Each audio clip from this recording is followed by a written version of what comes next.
Hello, thank you for tuning in to this video. Today we are going to learn about the basic concepts of the topic time, speed and distance, and the methods and the tricks that we learn today will definitely be helpful in your placement aptitude as well as for your entrance exams preparation. So let's begin. First, let's understand how do we relate these three variables speed, distance and time. So speed is always equal to distance upon time. In case we tend to forget this relation, we can always try to refer the speedometer. I'm sure most of us must be driving two-wheeler or a four-wheeler, and we know that the unit in which the speed is displayed on a speedometer is kilometers per hour. So kilometer is the unit for distance and hour is the unit of time.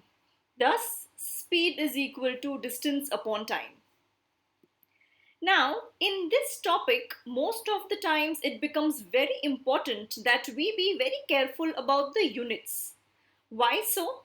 Now, distance can be given up in kilometers, meters, miles, and many other such units. Similarly, time can be represented in, let's say, hours, minutes, seconds, etc. So it becomes very important that we maintain the uniformity between the units throughout the question that we solve. So sometimes we may have the requirement of converting a speed given into kilometers per hour directly into meters per second. So how can we do that? Now we know that 1 kilometer is 1000 meters and 1 hour is 3600 seconds. So if I reduce this ratio, it comes down to 5 by 18.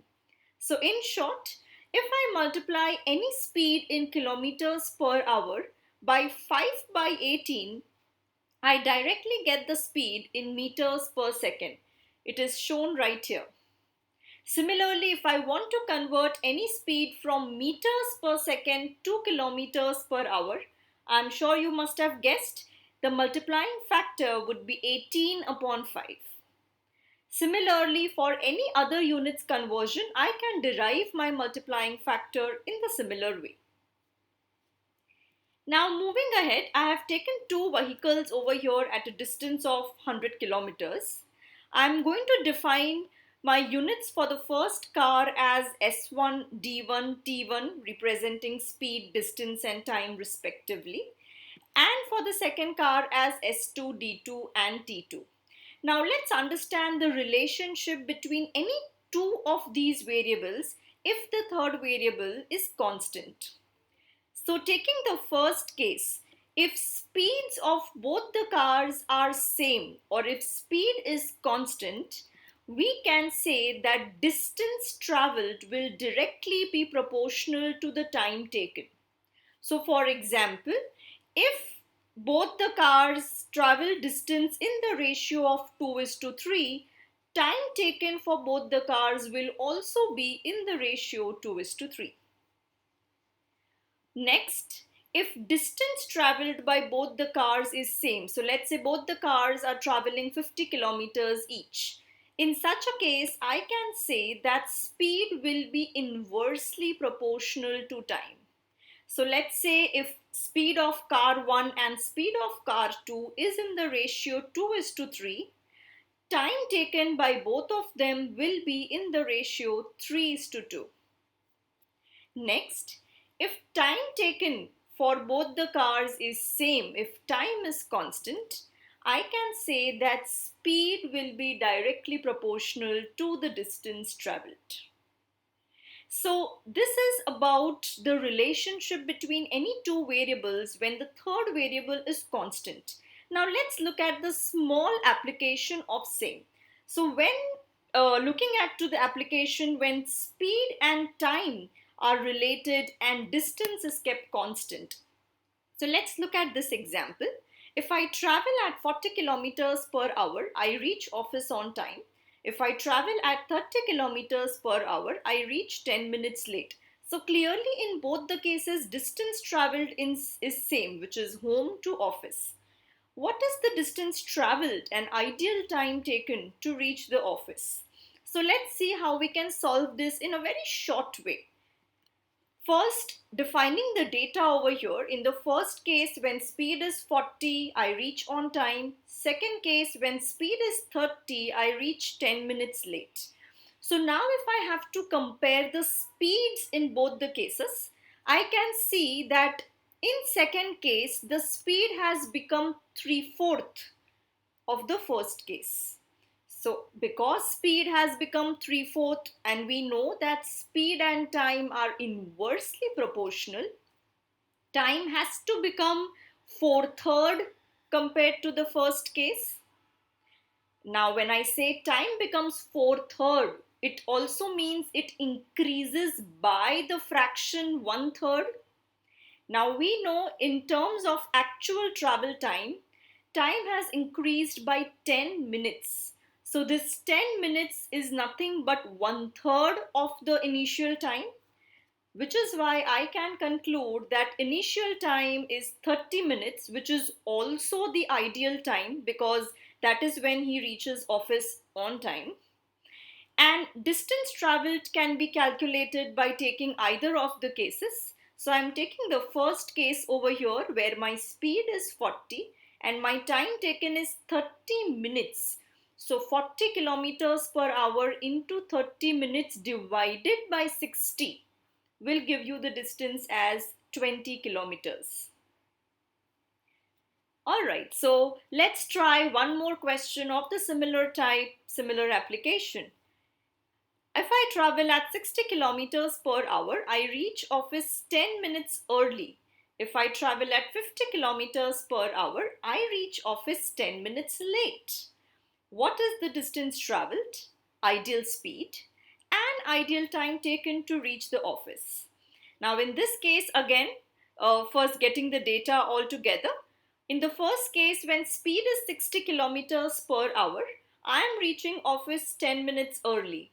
And when the speed is 50 kilometers per hour, I am reaching office 10 minutes late.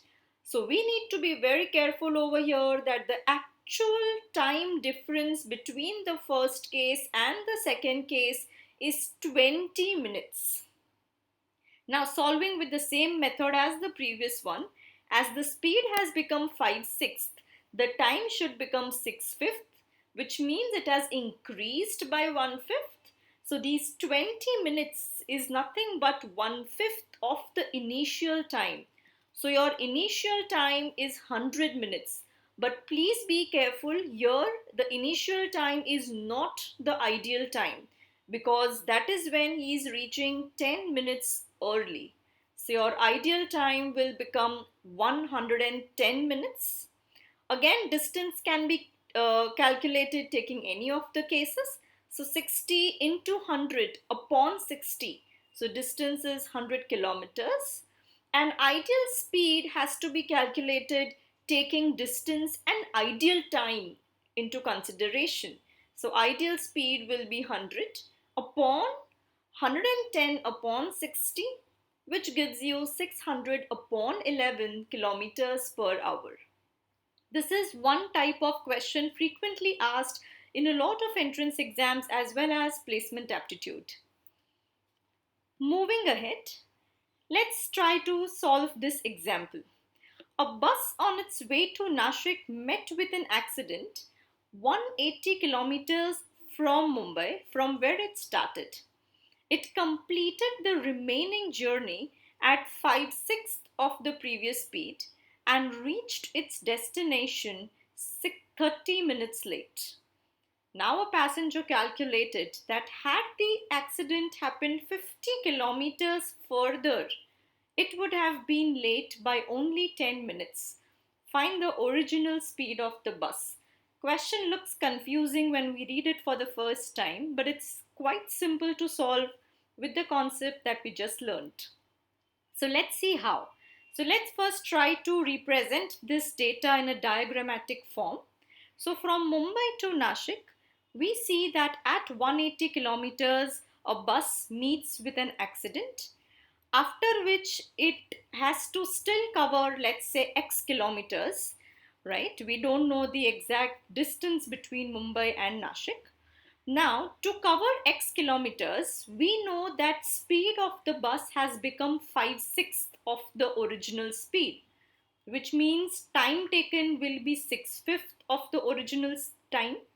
Thus, 1/5 of the original time has increased, and which is why they have reached 30 minutes late. So we can conclude that 1/5 of initial time is nothing but 30 minutes. Thus, initial time or the original time that should have been taken ideally to cover these X kilometers is 150 minutes. Now, moving ahead to the second case, a passenger calculates that had the accident had occurred 50 kilometers further, right? So, in such a case, the bus would still have to cover X minus 50 of the distance. Now we know that to cover X minus 50, its speed has to become 5/6, time has to become 6/5. Thus again, like the similar case, 1/5 of the initial time in this case would be 10 minutes, because in this case bus is late only by 10 minutes. Thus initial time to cover X minus 50 kilometers is 50 minutes. Now if I compare both the cases, to cover X kilometers 150 minutes, to cover X minus 50 kilometers 50 minutes. So we can conclude that to cover 50 kilometers, this bus ideally takes 100 minutes. So now we have a distance and a time. So we can definitely calculate the speed of the bus, which would be 50 upon 100 divided by 60. Do not forget that, which gives you 30 kilometers per hour as the speed. So this was one of the classic application of the concept that we just learned. Moving ahead with another concept, which is of average speed. So let me start with an example over here. So if I give you this, let's say from home to office, I travel at a speed of 20 kilometers per hour, and during the return journey, I travel at a speed of 30 kilometers per hour. So my question is, what would be the average speed of the entire journey? Now most of you is going to give me this answer, 20 plus 30 upon 2, which is 25 kilometers per hour. Now this is incorrect. Average speed is never calculated by taking average of the speeds given. Average speed is always calculated as total distance upon total time. So in this case, assuming the distance between house and office to be d, I am taking my total distance as 2d. Time taken from house to office will be d by 20, and return will be d by 30, which by calculating and simplifying gives my answer as 24 kilometers per hour. So let's see if you can apply this to this question. You can pause, solve the question, and then look to the solution. So let's see the solution over here. Now Anna is covering 300 kilometers in 3 different stretches of 100 kilometers by cycle, bike and car. So first stretch is at 10 kilometers per hour speed, second stretch is at 30 kilometers per hour, and third stretch is at 60 kilometers per hour. So now if I have to calculate the average speed in the similar way as I did in my previous question, it would be total distance as 300 upon 100 upon 10 plus 100 upon 30 plus 100 upon 60. Overall is going to give you 20 kilometers per hour as the average speed. Alright, so this was all that we had to see in this first part of time, speed and distance. Please wait for my further videos to learn about more concepts of this topic. This is where you can reach out to me for any queries that you have. If you really liked this video, if you found the content helpful, please do not forget to share it ahead and subscribe to the channel to keep on getting updates of such videos. Thank you.